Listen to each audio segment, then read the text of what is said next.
Bienvenue pour ce Qigong du cœur, du feu, de l'été. On va donc toute la journée travailler sur cette énergie du feu. On va commencer par un petit peu la définir quand même. Le feu en chinois, c'est li. Ça veut dire qui s'attache. C'est-à-dire que pour qu'il y ait du feu, il faut qu'il y ait un combustible, un support. Le feu, il n'apparaît pas comme ça. Et ce support, dans ce qu'on connaît de matériel, c'est le bois. Le bois qui brûle, c'est le bois qui nourrit le feu dans le cycle d'engendrement, etc. Mais le feu, par analogie, dans notre corps, c'est bien sûr la chaleur. C'est tout ce qui induit cette chaleur dans notre corps. Donc bien sûr le cœur, mais aussi le triple réchauffeur.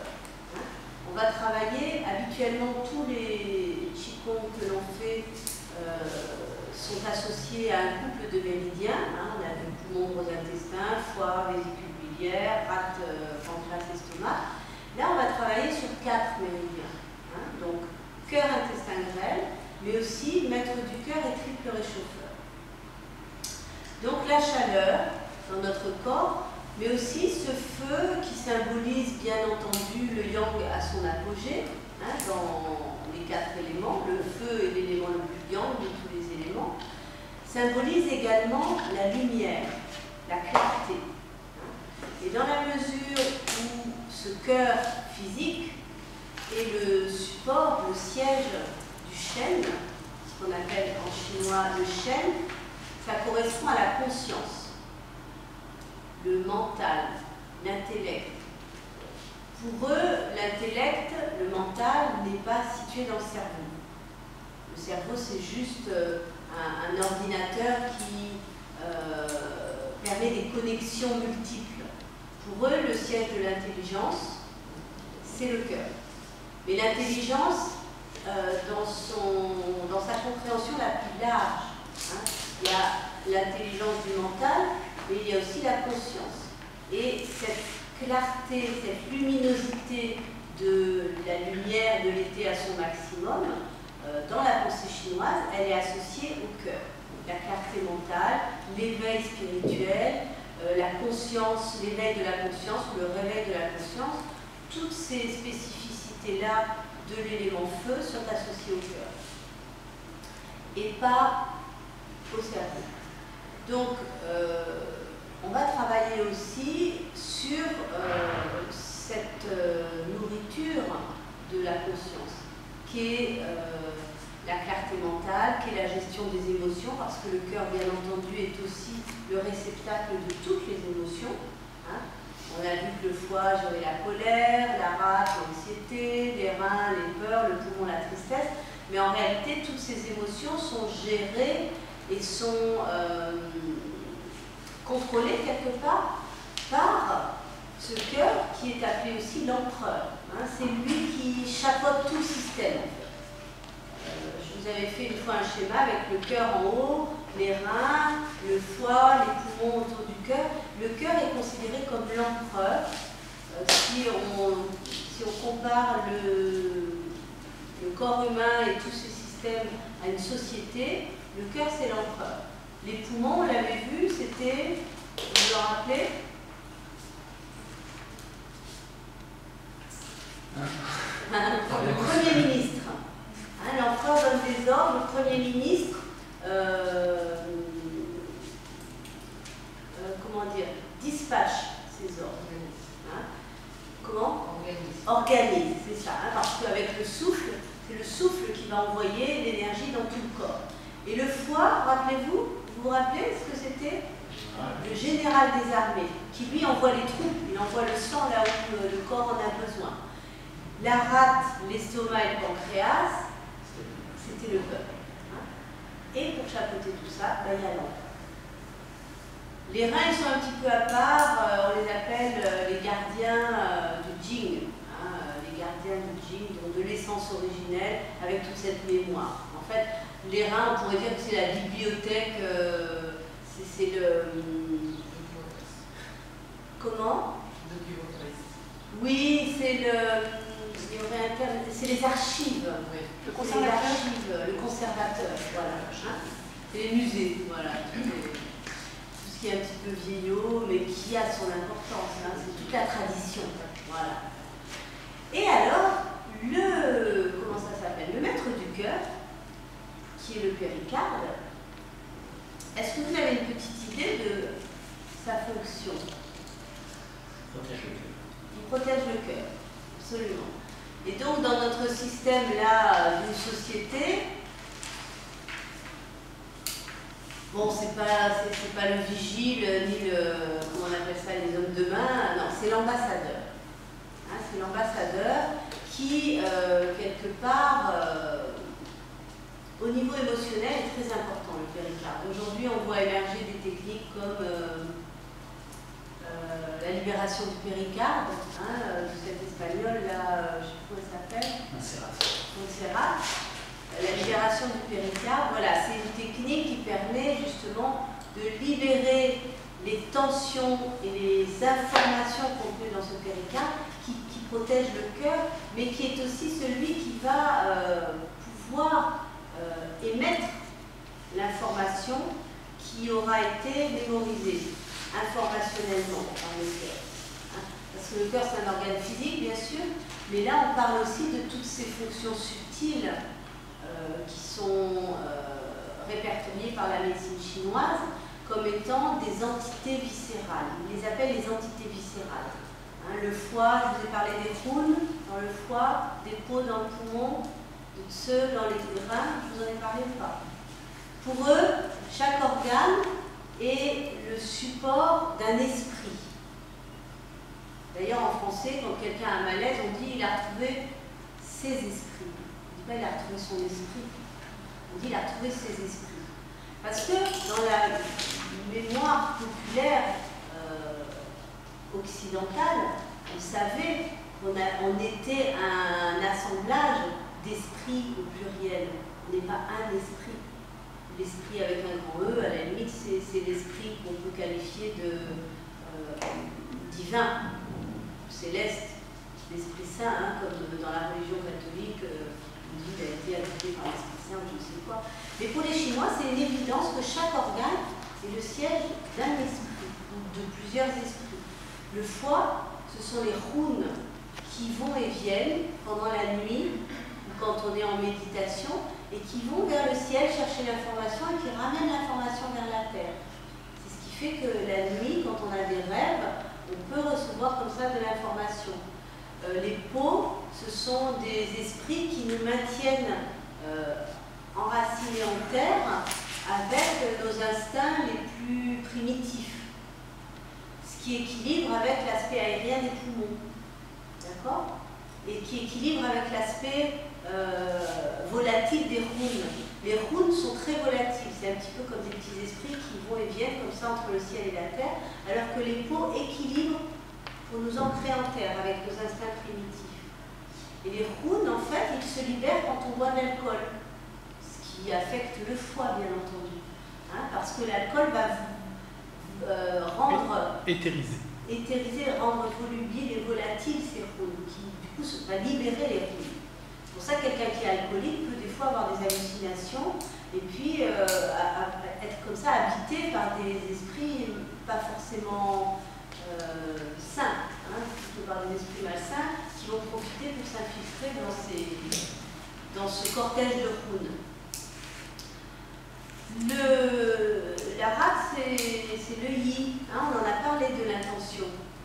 Les rats, c'est le tse, c'est la volonté.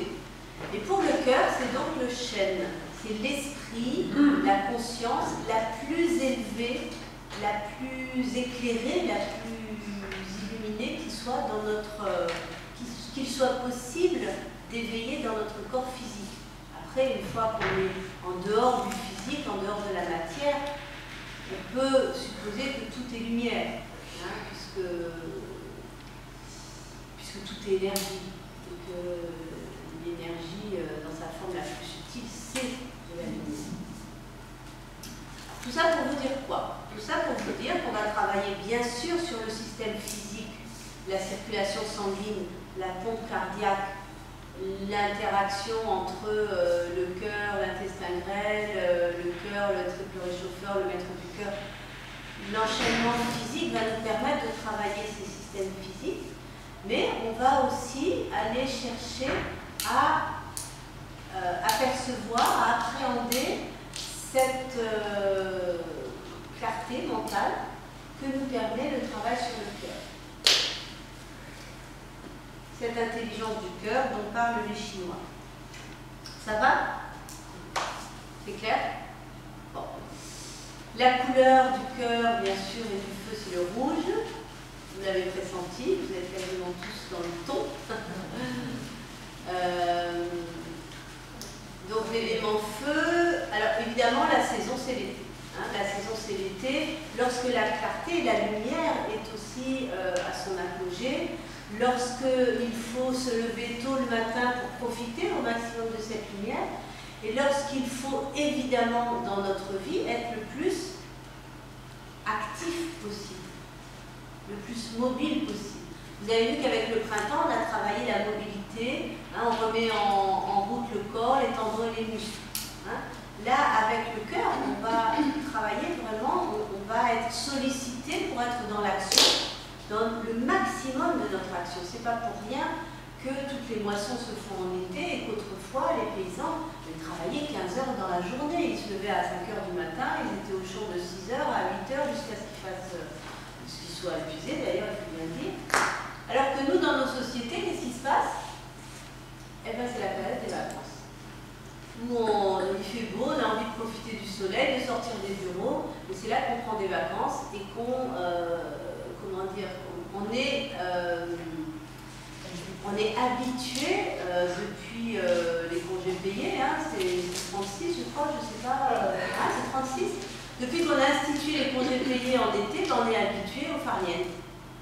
Et l'hiver, on se retrouve à travailler comme des fadas parce qu'il faut assumer nos 11 mois de travail, alors que l'hiver, la nature est au repos, le bon sens et la justesse et l'équilibre et l'harmonie avec les rythmes des saisons et du cosmos, parce que les saisons, c'est le microcosme, le cosmos, c'est le macrocosme, eh bien, on devrait se reposer, passer des journées entières à bouquiner sous la couette. Eh bien non, il faut absolument continuer à être efficace, comment dire, rentable, performant, etc., etc.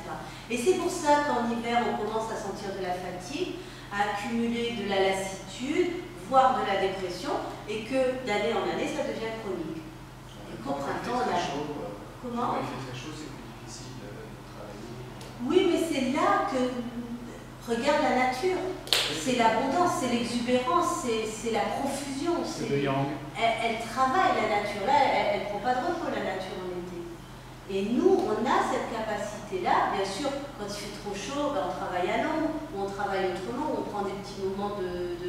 Mais autrefois, c'était... Ils se levaient à 5 heures, ils se levaient avant le soleil, nos grands-pères. En tout cas, c'est vrai qu'en hiver, j'ai envie d'hiverner, j'ai pas envie de bouger. En hiver, attends, quand on se lève, en plus avec les histoires de changement d'heure, c'est n'importe quoi. Enfin, voilà, ça c'était une petite parenthèse, mais qui a son importance, et il faut vraiment prendre conscience de ça. Qu'en été, c'est là qu'on peut vraiment être au maximum de notre activité. Il ne faut pas hésiter à repeindre les boulets, à faire des travaux, à entreprendre un chantier. Et au niveau des réactions physiques, bien sûr, ça va être la sudation. Hein, on va transpirer.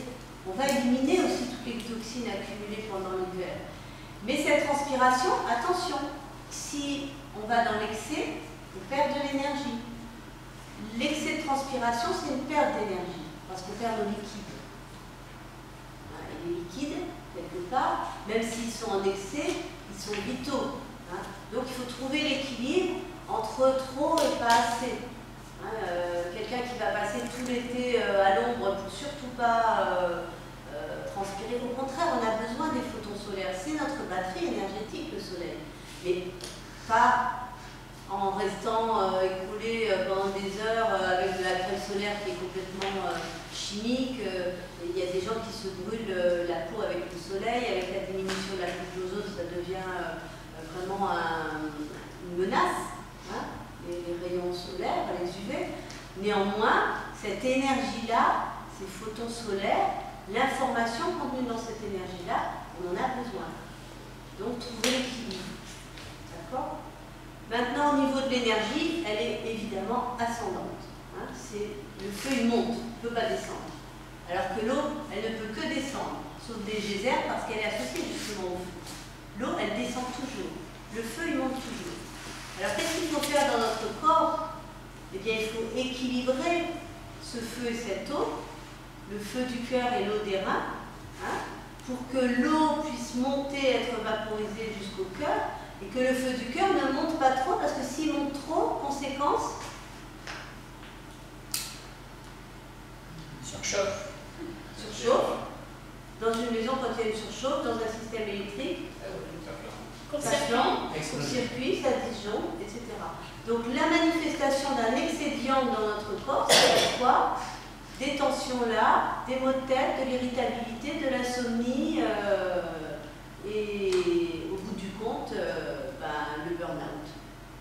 Voilà. D'accord? Donc le travail du Qigong va permettre d'équilibrer l'eau des reins et le feu du cœur. Le feu du cœur doit descendre, l'eau des reins doit monter. C'est-à-dire que quelque part, on cherche toujours cet équilibre entre le yin et le yang.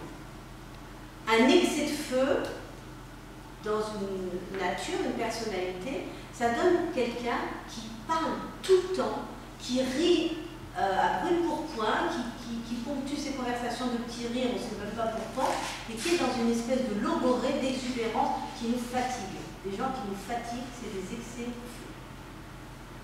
Et ces excès de feu, qu'est-ce qu'ils vont faire? Ils vont dérégler la rate, puisque le feu nourrit la terre. Et en déréglant la rate, ils vont provoquer des problèmes de concentration, de réflexion. Donc une dispersion qui va induire de l'anxiété. Évidemment, si on n'est pas capable de se centrer, de se concentrer, tout part à volo, et évidemment ça va provoquer de l'anxiété parce qu'on ne gère pas les situations, on ne peut pas les gérer. On est trop à l'extérieur. C'est le contraire. Hein, il faut se centrer pour pouvoir gérer cette explosion-là de l'énergie du feu. Donc on retrouve notre équilibre. S'il y a un foie et un bois trop fort qui va trop nourrir le feu va perturber la rate, la terre, va provoquer des difficultés de concentration. Hein. Maintenant, un feu qui n'est pas suffisamment ardent, on va dire, il va dérégler les reins, parce que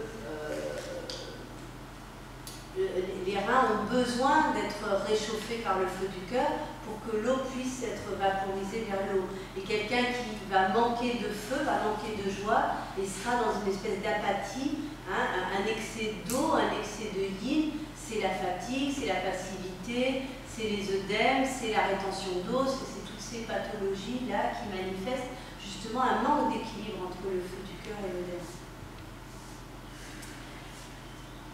Quoi dire de plus? L'alimentation, donc la saveur, c'est la saveur amère qui est favorable pour le cœur. Donc toutes les salades amères, la chicorée, les endives amères. C'est pas le foie, l'amertume? Non, le foie c'est l'acide qui est astringent. L'amertume.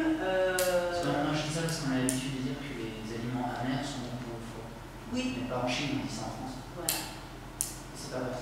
Mais si tu veux, comment dire, l'amer, pour les Chinois, c'est pas forcément quelque chose qui va avoir un goût amer. Par exemple, les aliments qui ont cette consonance amère dans la diététique chinoise, c'est aussi le mouton, c'est aussi les abricots, c'est aussi le café, le thé, le café, le chocolat, tous les excitants, parce qu'ils assèchent l'alcool, parce qu'ils assèchent le corps. Et que le feu assèche. C'est toujours par analogie qu'il. D'accord, amer, ça veut dire que ça assèche le corps. Voilà. C'est sans A privatif, mer, sans mer, sans l'eau. Merci. Ça voilà, c'est ça, exactement. L'amertume assèche le corps. Donc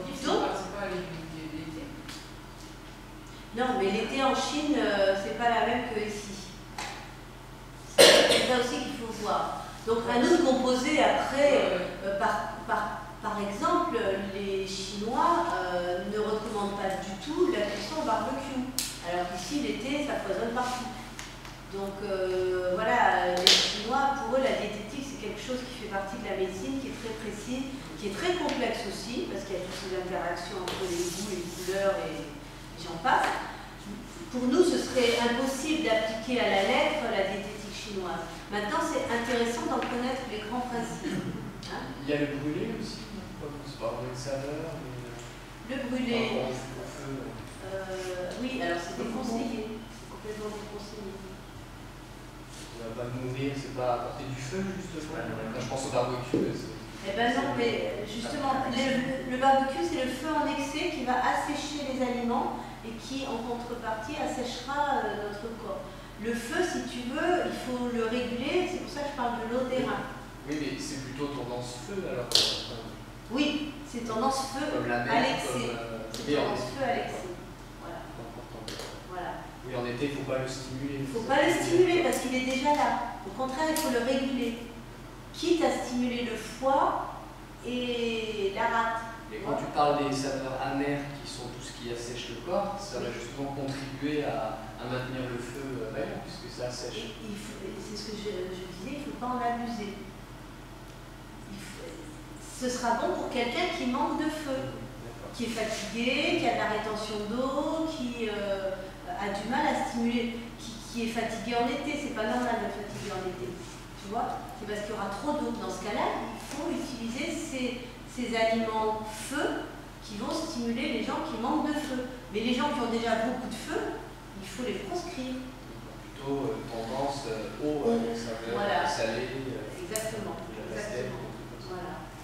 D'ailleurs, en Asie, les fruits comme la pastèque ou les mangues, on les mange avec du sel et du piment pour équilibrer l'eau et les saveurs qu'il faut transpirer. Donc, ils recommandent par contre de boire tiède et jamais glacé en été.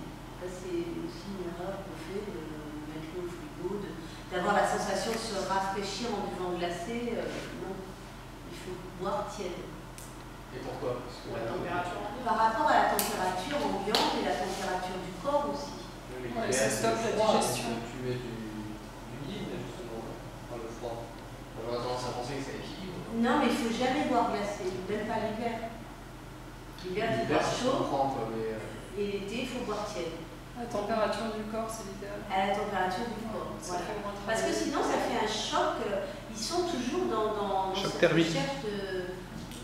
Tu dis Ça fait un choc thermique. Ça fait un choc thermique. Ils sont toujours dans leur logique de chercher l'équilibre et non pas les extrêmes. Parce que quand tu vas dans un extrême, tu vas, avec la loi du yin et du yang, si tu atteins un extrême, tu vas forcément appeler l'autre extrême.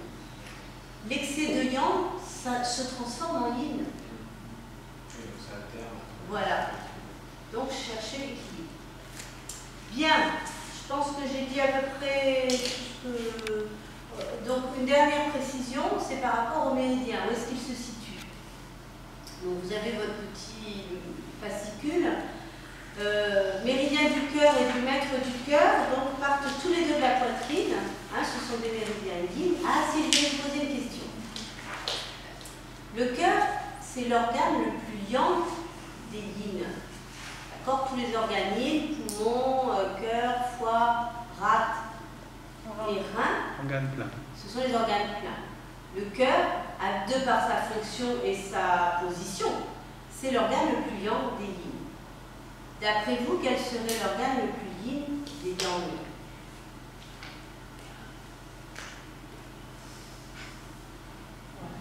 Ça, ça équilibre. Les reins, ouais. Les reins sont yin, c'est pas un organe yang. Le plus yin des organes yang. Déjà, définissez les organes yang. C'est ce qui est creux, les intestins. Oui. VB, vessie, intestin grêle, gros intestin. Intestin grêle, vessie, estomac. Estomac. Estomac. Vessie. Donc là, c'est ici. C'est la vessie puisque c'est le réceptacle de l'eau. C'est donc l'organe le plus yin des yang. Voilà. D'accord? Mais c'est intéressant de voir qu'il y a toujours cette complémentarité. Donc, maître du cœur et cœur partent tous les deux de la poitrine. Le cœur part sous l'aisselle, le maître du cœur à peu près au niveau du sein, là, et ils descendent tous les deux comme ça. Le maître du cœur au milieu du bras, le cœur plus à l'extrémité inférieure du bras, et le cœur finit au 9 cœurs sur la face interne de l'ongle de l'auriculaire, et le maître du cœur finit au 9 mètres du cœur sur l'ongle du majeur. Et le maître du cœur, il passe par le point là au fond, le 8 mètres du cœur, hein, qui est un point évidemment très important au Qigong. Le maître du cœur, tu ne le fais pas sortir par le bout du doigt. Par le bout du doigt, si. Par le bout du majeur. Si. Mais t'as dit sur un côté, non? L'ongle. Moi, on m'a appris en chef, ça sortait par le milieu. Oui, là on le montre aussi au milieu, ça dépend des manuels. Tu as des manuels qui le font sortir sur l'angle de l'ongle, d'autres au milieu, il arrive par là. D'accord, les avis sont partagés. Les avis sont partagés. Tu ouvres 4 livres d'acupuncture, tu as des divergences sur les points. Mais bon, ce qui est important, c'est de savoir qu'il finit au majeur et qu'il passe par le 8 mètres du cœur. Le cœur finit au 9 cœurs à l'angle interne de l'ongle de l'auriculaire. Et l'intestin grêle, lui, commence. Hein? Donc vous avez... Est-ce qu'il y a un schéma précis hein? Donc voilà. Vous avez ici le 1 intestin grêle qui va finir, lui, au niveau de l'oreille, le 19 intestin grêle. Après avoir fait, voilà, il fait tout un tas de zigzags au niveau de l'épaule, comme ça, il remonte vers la joue et finit au niveau de l'oreille. Ensuite, le triple réchauffeur. Donc le triple réchauffeur, lui, commence au niveau de l'annulaire. Donc c'est un organe yang et il va monter comme ceci sur la face externe du bras et il va finir au 17 triple réchauffeur au niveau sous l'oreille.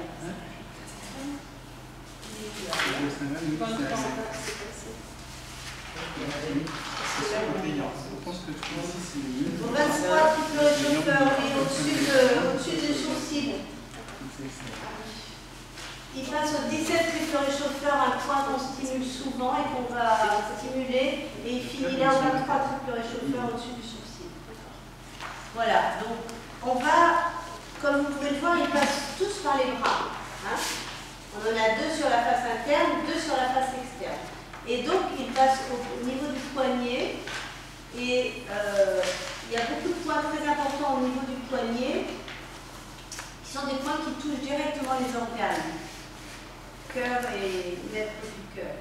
Donc là, on va stimuler les poignets particulièrement dans ce Qigong, et je vous donnerai certains points là qu'on peut stimuler dans les cas de, de confusion mentale, de brouillard dans la tête, d'irritabilité. Hein, c'est des points très importants là. Au niveau du cœur, il y a 5, 6, 7 cœurs qu'on peut masser quand on se sent stressé, tendu, qu'on fait un petit peu même de la tachycardie. Hein. C'est important de masser ces points-là, cette zone-là. Et cette zone-là, c'est au niveau du poumon. C'est aussi des points importants quand on se sent oppressé au niveau de la poitrine. Hein, parce que bien sûr, poumon et cœur sont très, très liés au niveau de l'oppression thoracique. Voilà, donc un Qigong, on va beaucoup travailler les bras, les torsions au niveau des épaules. Tous les mouvements où on fait des rotations des épaules travaillent sur ces 4 méridiens. Cœur, intestin grêle, maître du cœur, triple réchauffeur. Voilà, est-ce qu'il y a des questions à poser? Oui, moi tout à l'heure, tu disais l'excès de yang conduit au yin. Oui. C'est le principe du yin et du yang. Ouais, mais pour avoir expérimenté l'excès de yang, ça m'a pas conduit au yin, ça m'a conduit au pétage de plomb. Et c'est du yin, le pétage de plomb. D'accord. L'explosion, c'est le résultat quoi faire de ta vie, tu n'as plus de sens, tu perds le tse, la volonté des reins. Donc tu retombes un peu dans une inertie. L'inertie, c'est yin, la passivité, une peur. Une peur. Ça marche bien alors. Ok. Une autre question. J'ai des mots-clés. Est-ce que l'inverse est valable aussi? Que l'excès de yin, Bien sûr. enfin c'est logique de toute façon. Ouais, c'est la balance. C'est le yin et le yang, vous voyez à quoi ils ressemblent. C'est une roue qui tourne. Dès qu'on arrive à l'excès de yang, à la fin du jour, ça se transforme en nuit. C'est-à-dire que le yang ne peut que se transformer en yin. Mais s'il y a cet excès-là, ça va accélérer en fait le mouvement, tout simplement. Il faut imaginer une roue qui tourne, ça rend le mouvement plus dynamique en fait, dès qu'il y a un excès. L'équilibre, c'est trouver suffisamment de yang pour équilibrer le yin, suffisamment de yin pour équilibrer le yang. Dès qu'il y a un excès quelque part, Ça tourne par rond. ça tourne par rond et ça emballe. C'est comme une roue qui s'emballe. Ok.